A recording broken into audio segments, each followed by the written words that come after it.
Fujairah announced earlier today that they dealt with an incident at a farm in the Rifah area, resulting फिर से बहुत ही बड़ी खबर निकल के आ रही है। जो लोग यूही में रहते हैं तो उन लोगों के लिए एक बहुत ही बड़ा अलर्ट जो है यूही सरकार की तरफ से जारी किया गया है। और जारी करने का दौर देखा जा रहा है कि यूही में तकरीबन बताया गया है कि 4 और 5 मई को ईरान की तरफ से दागी गई मिसाइलें से काफ़ी ईरान, दुबई में और यूही में डर का माहौल जो है काफ़ी बना हुआ है। तो इस वीडियो में हम पूरी जानकारी आप लोगों के भी शेयर करेंगे। बस आप लोगों से ये रिक्वेस्ट है कि वीडियो को आप लोग शुरू से लेकर आखिर तक देखना। वीडियो काफ़ी इंपॉर्टेंट है और वीडियो में आपको काफ़ी हम जानकारी जो निकल के आ रही है शेयर करेंगे। और कुछ बहुत ही इंपॉर्टेंट खबरें हैं जो इस समय पर भारत से निकल के आ रही हैं कि भारत से काफ़ी लोगों की फ़्लाइटें जो हैं मिस हो रही हैं।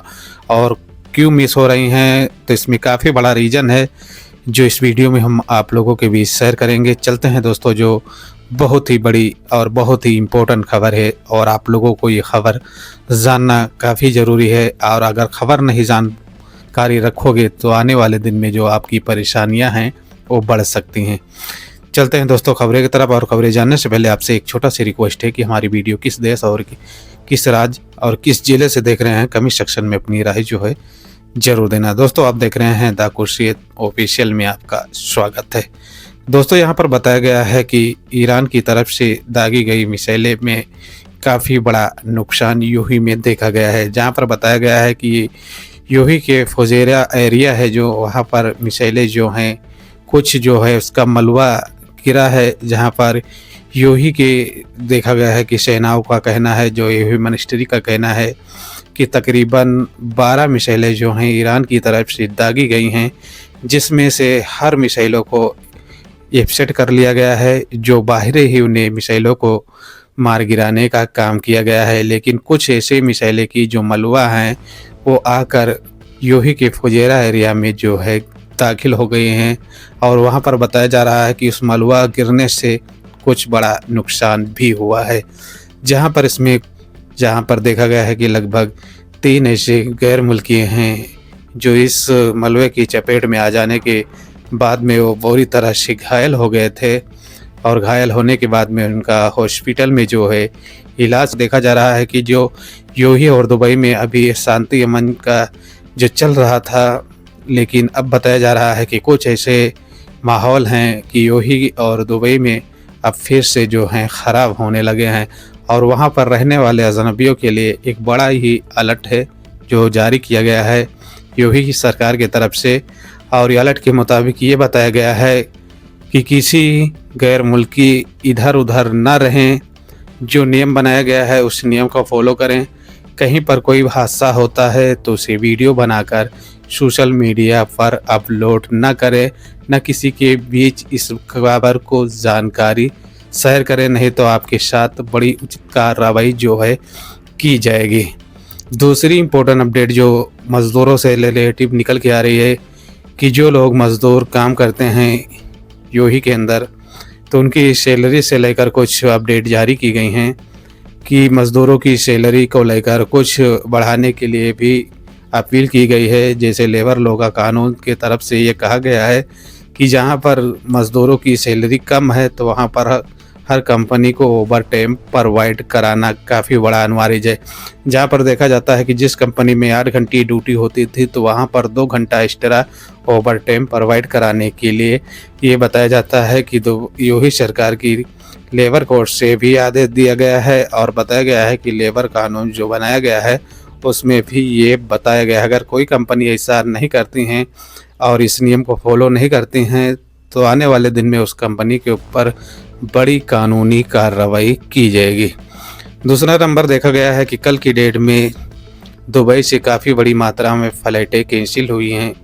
लगभग बताया गया है कि 189 फ़्लाइटें हैं जो अपनी उड़ान कैंसिल कर दी थी। उसमें से कुछ फ़्लाइटें थी जो दुबई से मलेशिया के लिए उड़ान भरने वाली थी। और ओमान एयरलाइंस थी जो मुंबई के लिए उड़ान भर रही थी, वो भी कैंसिल हो गई है। और कुछ इमरात एयरलाइंस थी जो बताया गया है कि चाइना के लिए उड़ान भरने की तैयारी कर रही थी, वो भी फ़्लाइट कैंसिल कर दी गई है। लगभग बताया गया है कि 179 फ़्लाइटों को कैंसिल करना पड़ा, क्योंकि यूं ही में कल के दौर पर देखा गया है कि लगभग 5 तारीख को जो हालातें हैं काफ़ी गंभीर हो गई थी। इसलिए एयरपोर्ट अथॉरिटी ने हालातों को देखते हुए फ़्लाइटों को उड़ान भरने की अनुमति जो है पूरी तरह से बंद कर दी थी। दूसरी इम्पोर्टेंट अपडेट जो कुवैत के हवाले से निकल के आ रही है कि कुवैत सरकार ने काफ़ी बड़ा फैसिलिटी जो है अजनबियों को प्रोवाइड करा रही है।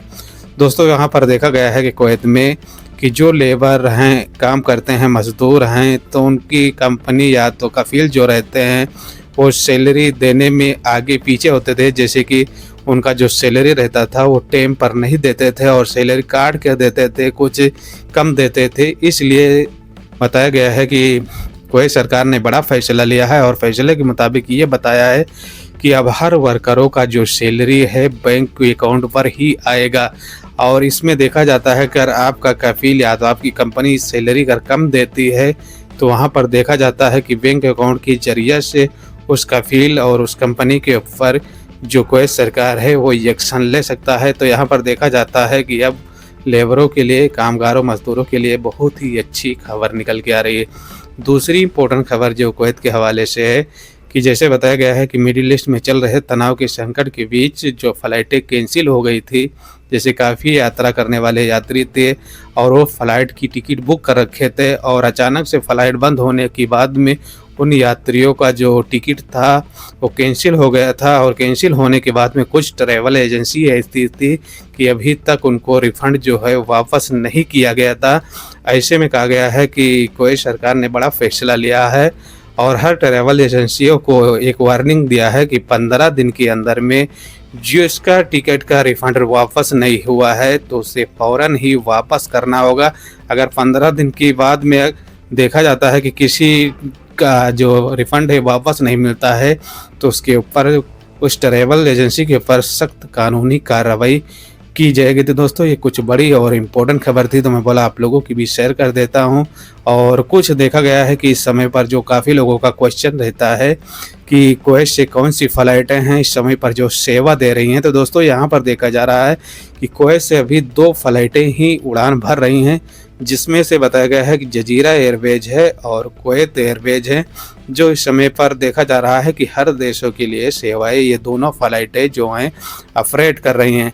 यहाँ पर काफ़ी लोगों का सवाल है कि भारतीय फ़्लाइटें कब से कुवैत के लिए आवागमन करेंगी। तो दोस्तों, अभी देखा जा रहा है कि धीरे धीरे पहले से कुछ माहौल जो है नॉर्मलाइज हो रहा है। अगर पूरी तरह से नॉर्मलाइज हो जाएगा तो भारतीय फ़्लाइटें भी जो हैं कुवैत से अपनी सेवाएं देना स्टार्ट कर देंगी। बस दोस्तों, देखा जा रहा है यहाँ पर कि हालातें का कोई भारतीय से जो एयरलाइंस हैं वो इंतज़ार कर रही हैं और जैसे कि माहौल सही होता है तो भारतीय एयरलाइन जैसे इंडिगो है, स्पाइस जेट है और आकाशा एयरलाइंस है जो कुवैत के लिए रेगुलर पहले जो हैं अपनी यात्रा दे रही थी और पूरी सर्विस दे रही थी, तो फिर से नॉर्मलाइज कर दिया जाएगा और बहुत ही आसानी से आप लोग कुवैत से फ़्लाइट लेकर अपने देश और अपने वतन के लिए बहुत ही आसानी से जा सकते हैं। और कम टिकट की प्राइस अभी इस समय पर जो भी टिकट ले रहे हैं कुवैत से काफ़ी महंगा पड़ रहा है और कुछ ऐसे लोगों की मजबूरी है कि महंगी टिकट लेकर और अपने देश और अपने वतन के लिए जा रहे हैं। तो दोस्तों, ये कुछ बड़ी और इम्पोर्टेंट अपडेट थी तो मैं बोला आप लोगों के बीच शेयर कर देता हूँ। आपका कोई क्वेश्चन या आपका कोई सवाल है तो कमेंट सेक्शन में अपनी राय जो है ज़रूर देना। मिलते हैं नेक्स्ट वीडियो में। जय हिंद, जय भारत।